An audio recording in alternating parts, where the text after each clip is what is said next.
They don't make them like that anymore. Yeah. How did the Wild at Heart Virgins enjoy that?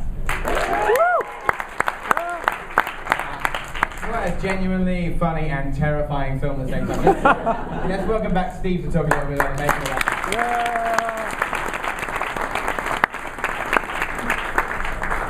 How was, you haven't watched that in 10 years? How did it feel watching it just then?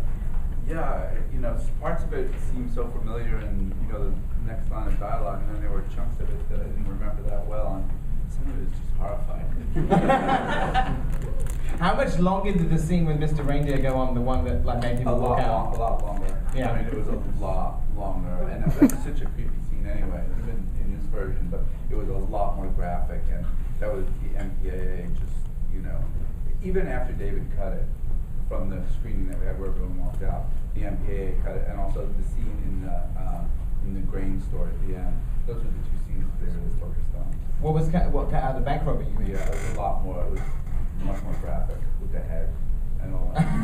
I mean, they really didn't like that. And tell us about, like, in terms of his, what's so amazing about his films, apart from all the performances of all the actors that you know and the character actors you know, is some of the more oddball kind of extras that are in there, like the guy in the kind of courtroom at the end with the sort of the clicking, yeah. And some of the people that, where does that casting come from?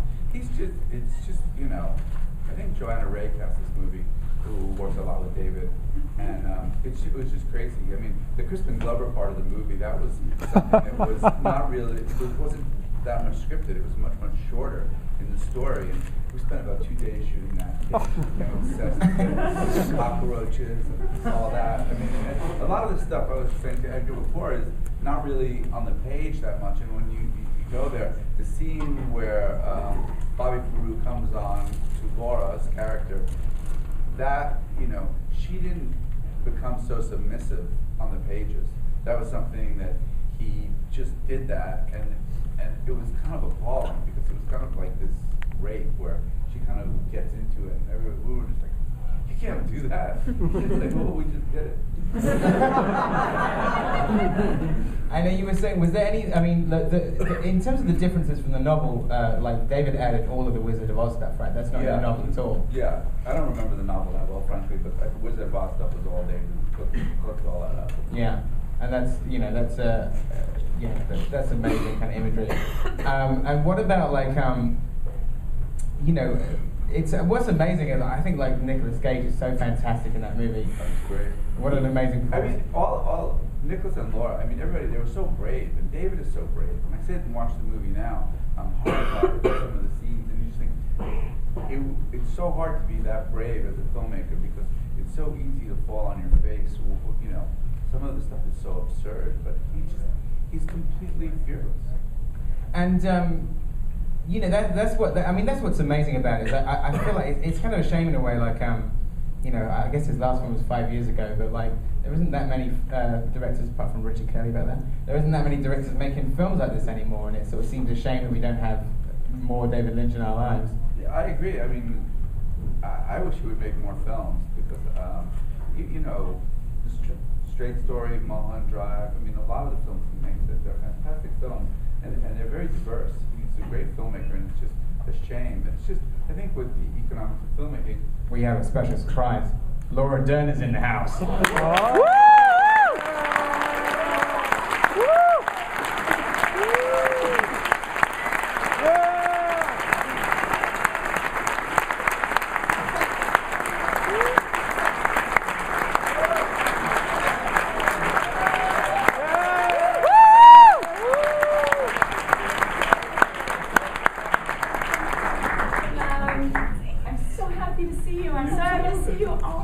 And I brought a little surprise, and you'll be very happy. So I brought another friend with me. So where is this dude? Come on out, surprise.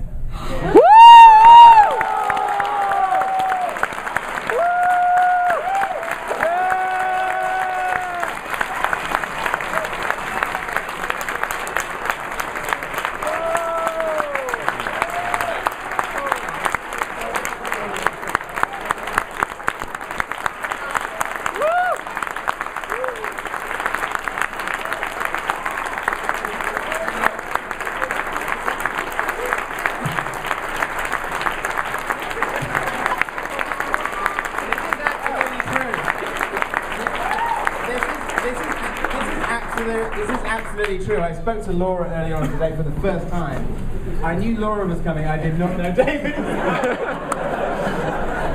Well, it's lovely to meet you. We just watched your amazing film, and like, you know, I saw it for the first time when I was 16 when it first came out, and you know, I'm kind of nervous right now. I don't really know. I don't have any questions prepared for you, David. I mean, what's amazing watching that film? We were just saying with Steve before is like you create such an amazing tone in all your films, and this one particularly of it being terrifying and kind of hilarious at the same time, and. You know, I don't know, how do you, I mean, yeah, this question's not going very well. Maybe it's fast rap. But, I mean, what are your recollections of Wild at Heart? It's good to be here, everybody.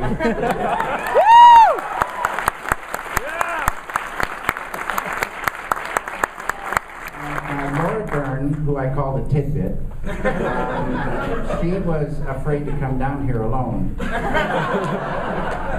I made him come with me. She called up this afternoon, and anyway, we're here. We're here really because of all you, for sure, but to help save the theater, and our hats are off to Quentin Tarantino for saving the And the world, as you know, of cinema is changing, and the art houses are going away, and it's a real big sadness. So it's great that you're supporting this theater, and hopefully the wave will come and they'll get popular again. It'll be really fantastic. Yeah, all right. The question I have for you, Laura, is like, you know, the thing, and you've worked with David, this is the second of 3 times that you're with David, like, what would you say about the kind of the mood that he conjures up on set? Because what's amazing in the film is that you give all the performers like rope to be completely kind of fearless. And I was just wondering if you could talk about, you know, like how David gives you that kind of, you know, confidence to do that.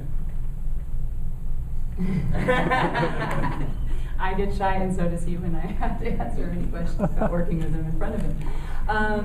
But I would say that this was a major turning point for me as an actor and in our work together. Blue Velvet being the first time, and I was 17, and it was a very specific character. And this required a completely different character than I had ever been asked to do or even considered, knowing how to conjure her up. And David certainly guided me through it completely and required me to be as bold and fearless as possible. And what I've always told him, which I'll share, is that I really feel like this movie for me shaped every choice I made as an actor after this, because he really made me feel like, you know, art is about fearlessness and the process, not the result, and all those great things. So it really changed what I longed for in characters. And then again, about 7 minutes ago, and I told him I would say this, I was like, God, I haven't seen that movie in a long time. What happens? He said the credits were rolling. What's the last thing? He's like, don't you remember? He sings the song, and the camera goes like this. And so luckily, I'm caught up a little bit, so I had to be reminded a little bit of what happens. Let me just say one. Oh, yeah, absolutely. It's okay. Laura Dern is a great actress and a fearless actress. And Nick Cage is Mr. Fearless himself, too. And it's so good to see Steve Golin again. And Steve Golin is a producer. Very few producers have his gift. And he is so smart in the way he comes on in a set. He is so calm and makes it so much common sense. And it's impossible for me to get mad at Steve Golin.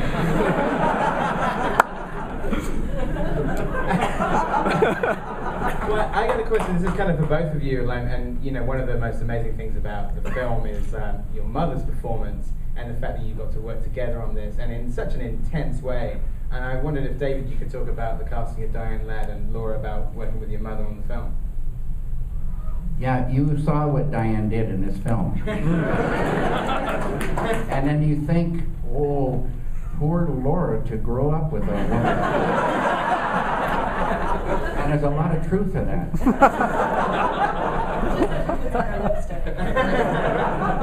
But there's another fearless one. And most of the people in this cast are actors that you just can't dream up something that they're not gung-ho to do and make it real. It's so beautiful. So it's the greatest bunch. And Diane Ladd, I had the pleasure of seeing all the Ladd gang, Diane and Laura and Bruce Dern, get their star on the Hollywood Walk of Fame. Yeah. And Diane Ladd gave a speech. She just is amazing. She's a country preacher. She's fearless. She's a great actress. She's so intelligent, and she gave all these qualities to her dear sweet daughter Laura. It's really beautiful. And Bruce was here on Monday, right? We did a Q&A with Bruce Dern for The Driver on Monday, which Yeah, great. an amazing crack on too, your dad. But can you tell us a little bit about working with your mum on this? It was amazing, and I had never imagined that it would be quite like this, and I think I was sort of in shock. I was in shock because it was so familiar that I hadn't realized what was happening. It sort of took me a minute, and we were shooting. Was it our first day? First day The in hotel. your house. No, first day was in your house. Right. Oh, okay. So it was the second day that we were shooting with Nick, which was downtown at that hotel, right? We were That was coming up one the of the stairs. early things. Yeah, or maybe Yeah. that they worked together. And I remember coming up to the top of the stairs, and she sort of was standing in the wings as we were about to shoot. And as we were filming, because it was sort of a wider shot, Nick whispered in my ear, he's like, "That's real, Mom." and then even more disturbingly said, "I was just in a bathroom with her. I'm not going to tell you what happened." David sort of kept that scene from me, which was good until I saw it. But it sort of took a while to sink in, and it was an incredible, incredible experience. And my grandmother, who's since passed, but adored David and, was thrilled that we were getting to work together, came to the premiere of Wild at Heart. And I remember her sitting next to me. It was like, it's your grandma, that's your mom's mom and your grandma. And at the end of the movie, she was the first person to run up to David, which may explain everything, and said, "Oh, David, that movie was so cute and innocent." So there you go. Well, what's it? Because you have a lot of scenes together, but actually some of Diane Ladd's most intense scenes are without you. So were you on set for any of those, or did you see when the film was finished? When the film was finished, which I was kind of happy about, except I think the day we were on the stage doing My Mom Riding a Broom. And I remember her on the broom as they were about to the image of her riding on the broom, and she said to me, "Just think how much money I'm saving you on therapy." I think that's the only image that has still sent me, actually to therapy. But pretty much, I think that's sort of all I knew. And in fact, what happens, David was very elusive about in terms of flashbacks of Nick's, because they're sort of not mine. He kept sections of the script from me, which was fantastic, actually, for me as an actor, and really helpful. One thing I was going to say, you were saying about like the new Beverly. I saw your amazing thing on the internet where you're kind of tirade against watching movies on iPhones, which I totally agree with. One of the great things about this play is that, Quentin, in terms of helping this place, is like his commitment to 35mm projection. There's no digital projector upstairs, and I think Quentin was quoted as saying, "The day that the New Beverly has a digital projector is the day that he'll burn it down." I just wondered, because of that, sort of how important is it to you in terms of these films being seen on the big screen as they were intended? Very super important. Big screens, big sound, good projection. I'm not with Quentin on celluloid. Well, you made a digital film as well, yeah. And to get a great digital projector along with the other projector, it would be beautiful. The thing about a digital print, it's no scratches, no burns, no dirt, all this exactly the same. Every print, pretty nearly, depends on the projector, I guess.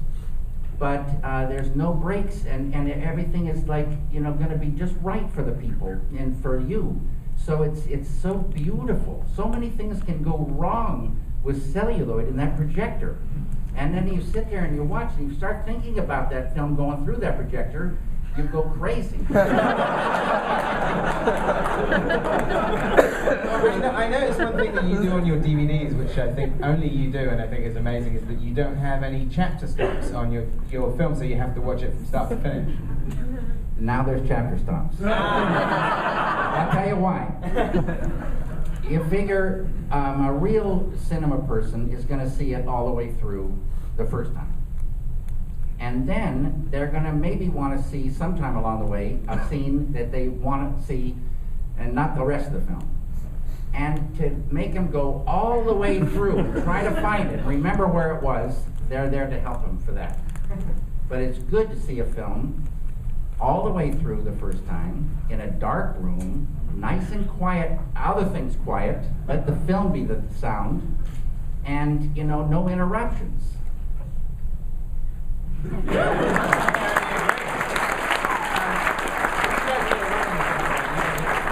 are going to go, but let's just take a couple of questions, and anybody's got any questions? This man.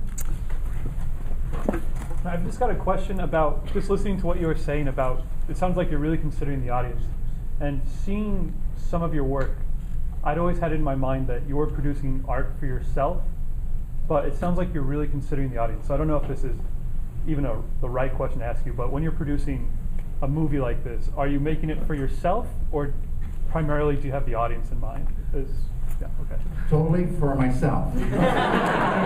But the audience is right there behind, and the reason you're doing it for yourself is that you're trying to get every element correct to feel correct to you.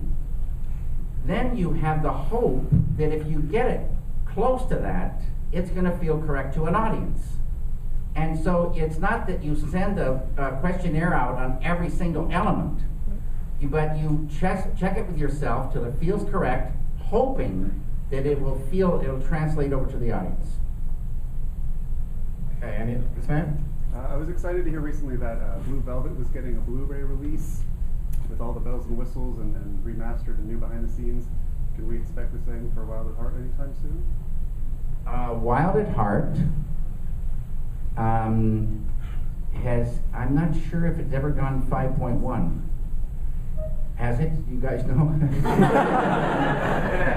But it's got a great and killer stereo mix. And it's so powerful, if you've got a good system, it can, when it was shown there, the screen lifted away. It was really, really, really thick and rich. On the lime green box, there are deleted scenes from Wild at Heart. Is that what you're talking about? I've seen those, yeah. I was just wondering if there was... Would you want more? Not necessarily. I was excited to hear all the new behind the scenes that were coming out on the on the Blue Velvet with unreleased footage that we'd never seen. So I was just wondering. Yeah, and Blue Velvet, there was one scene in particular that I was dying to find. And I called Dino, and they were looking and looking, and they could not find any of the lifts, any of the B negative, nothing. And this was years after Blue Velvet, and they just said, it is gone. And it broke my heart. But I started living with that knowledge that it was gone. Then, lo and behold, they found all the stuff somewhere near Seattle. I don't know how it got there. And it's there. So it's being transferred now, and it's going to be sent to me, and I'm going to see all the things that are there. But everything is there, apparently. So it's a really beautiful story, but it's just deleted scenes. You know what I mean? I don't know. They are out of the picture for a reason. So, but they're there. Okay, this man. Mr. Lynch, you ever consider a sequel to Eraserhead? And Ms. Dern, how is it that you do not age? Good question. Do you want money? You're a great guy. Now, Jack Nance passed away, and you couldn't do a sequel to Eraserhead without Jack. So there won't be one. But I love that world. Yeah, exactly. And I don't know if I ever get to go back into that kind of world, but I would love to do that. Laura, you have to answer your part of the question. I'm just so utterly thrilled. Well, listen, these guys have got to go. They actually came from an event. I didn't know David was going to be here. This is only. I didn't come from any event. It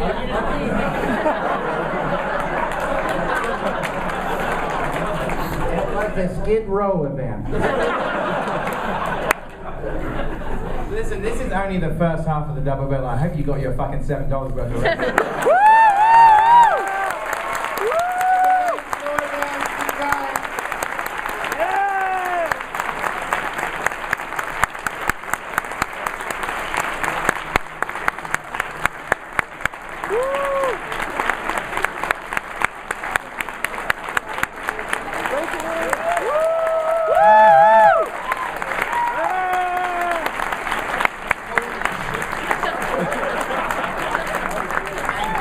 Did not know that second part was going to happen. I didn't even know Laura was going to definitely make it, so thanks for that. Listen, 10-minute bathroom break, and then we're going to cut 3 years later to True Romance. Come straight back.